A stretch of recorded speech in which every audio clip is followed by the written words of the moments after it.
You open your notebook. Last week you studied 10 new English words. You wrote them down carefully. You highlighted the important ones. You read them again and again before you went to sleep. You felt good. You felt ready. But today you can only remember 3.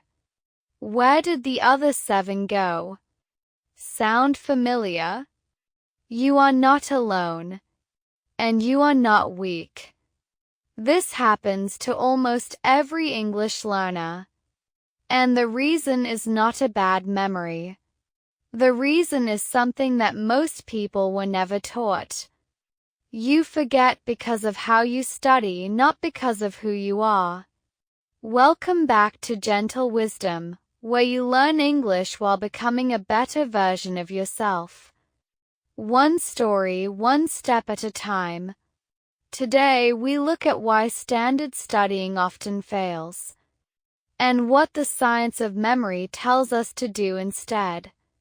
By the end of this video, you will understand exactly why you forget, and what one small change can make your learning actually stick. Let's begin. Lesson 1: The Forgetting Curve. In 1885, a German psychologist named Hermann Ebbinghaus did something unusual. He tested himself. 4 months sitting alone in a small study in Germany, he memorized lists of nonsense syllables. These were sounds with no meaning. Then he carefully measured how quickly he forgot them. He recorded everything. The results changed how scientists think about memory forever. What he found became one of the most important discoveries in the science of learning. He called it the forgetting curve. Within 1 hour of learning something new, people forget about half of it. Within 1 day, more than 2/3 is gone. Within a week, the memory has almost completely faded, unless something is done to bring it back. Think about the last time you learned a new English word. You wrote it down. You felt good. But a week later, could you still use it naturally in a sentence? Most people cannot. And most people assume this means they have a bad memory. But Ebbinghaus showed that this is simply how every human brain works. It is not personal. It is biology. And here is the important part. Every time you review something, every time you bring it back into your mind, the forgetting slows down. The curve flattens. The memory grows stronger and lasts longer. The problem is not that your brain is bad at remembering. The problem is that most people stop too early. They study once, feel confident, and move on. The brain needs more than that. You forget because of how you study, not because you are weak. Lesson 2: Why highlighting does not work. Here is something that might surprise you. 2 of the most popular study methods, rereading and highlighting, are among the least effective. Research in cognitive science, studied carefully in Make It Stick by Peter Brown, shows this clearly. When you reread a page of notes, your brain recognizes the words. It feels familiar. And that feeling of familiarity tricks you into thinking you have learned it. But recognition is not the same as memory. Think about it this way. You can recognize a song the moment it starts playing. But can you sing it from memory from the very beginning without any help? Probably not. Recognizing something and truly knowing something are very different things. The same is true for English. You can recognize the word consistent when you see it. You know you have seen it before. But can you use it naturally in a sentence without thinking? That is a different skill entirely. Rereading and highlighting create a comfortable illusion. They feel productive. Your eyes move across the page. Your hand underlines the important parts. But the brain is doing very little actual work. And it is work. Real mental effort. That is what builds memory. So what actually works? Lesson 3: The Power of Retrieval. The most effective study method is also the most uncomfortable one. It is called retrieval practice. Instead of reading your notes again, you close the book. And you try to remember what you just learned without looking. This feels hard.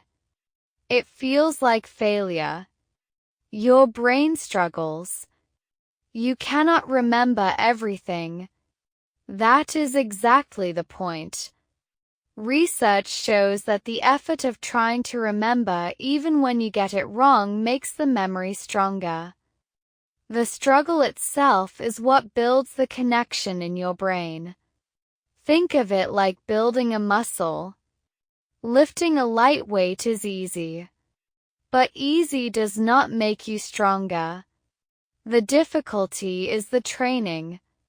Every time you close your notes and try to recall what you studied, you are doing the hardest and most powerful kind of practice. Scientists call this the testing effect. And it has been shown in dozens of studies. Testing yourself even before you feel ready makes memory stronger than any amount of rereading. This is especially true for English. Do not just read a word. Close the page. Ask yourself, what does that word mean? How does it sound? Can you use it in a sentence right now without looking? That struggle, that moment of reaching for the answer, is exactly what your brain needs. And when you get it wrong, that is not failure. That is learning. Your brain pays extra attention to things you get wrong. Mistakes are not obstacles. They are part of the process. That effort, repeated over time, is what turns new vocabulary into real knowledge that you can use when it matters most. You forget because of how you study, not because you are weak. And now there is one more idea that changes everything. Lesson 4: The Magic of Spacing. Imagine two students, Hannah and Rio. Both are learning the same 50 English words this week. Hannah studies all 50 words in one long session on Sunday. She spends 3 hours. By the end, she feels confident. She knows them all. Rio studies the same 50 words, but she spreads them out. 10 words a day over 5 days. Each day she also reviews what she learned before. Each session is short, but she keeps coming back. 1 week later, a friend tests both of them. Hannah struggles. She remembers about 30% of her words. She is surprised. She felt so confident after that long Sunday session. What happened? Rio remembers nearly 80%. Not because she is smarter. Not because she has a better memory. But because she studied in a way that works with how the brain stores information. Same 50 words. Same amount of effort. A completely different result. The difference is called spaced repetition. Instead of studying everything at once, you spread your learning out over time. You let yourself forget a little. And then you bring it back. That moment of forgetting followed by remembering is where the real learning happens. This is why small daily habits work better than long weekend sessions. Not because you study more, because you study smarter, in a way that matches how your brain actually builds memory. James Clear writes in Atomic Habits that small habits repeated consistently create results that seem impossible. Memory works exactly the same way. 10 minutes of English today, 10 minutes tomorrow, 10 more the day after. That rhythm over weeks and months builds something lasting. Review makes memory stronger. Spacing makes memory last. Consistency makes fluency real. You forget because of how you study, not because you are weak. So imagine the learner you want to become. Someone who does not just study words but truly knows them. Someone who can recall a word in the middle of a conversation without thinking. Someone whose English is built on a foundation that does not disappear overnight. Hold that image in your mind. Starting today, change one thing. After you learn something new, close the page. Wait a few minutes. Then ask yourself, what do I remember? Do not look. Just try. That small effort done every day is how real learning happens. Close your notes. Try to remember. Come back tomorrow. Small habits, big results. You are becoming. And remember this. Every time you close your notes and try to remember, that is a vote for the learner you want to become. One small action. One more step. If you enjoyed today's story, please like and subscribe. A new story arrives every day. Feel free to share your thoughts in the comments too. Every choice shapes your life. Small habits, big results. And keep becoming. Study Corner, today's English notes. Welcome to the Study Corner. Let's review 3 useful words from today's story. The first word is retrieval. In the story we heard, it is called retrieval practice. Retrieval means the act of getting something back. In this case, bringing a memory back from your brain. For example, retrieval practice is more effective than rereading. The next word is cognitive. In the story we heard, research in cognitive science shows this clearly. Cognitive means related to thinking and mental processes.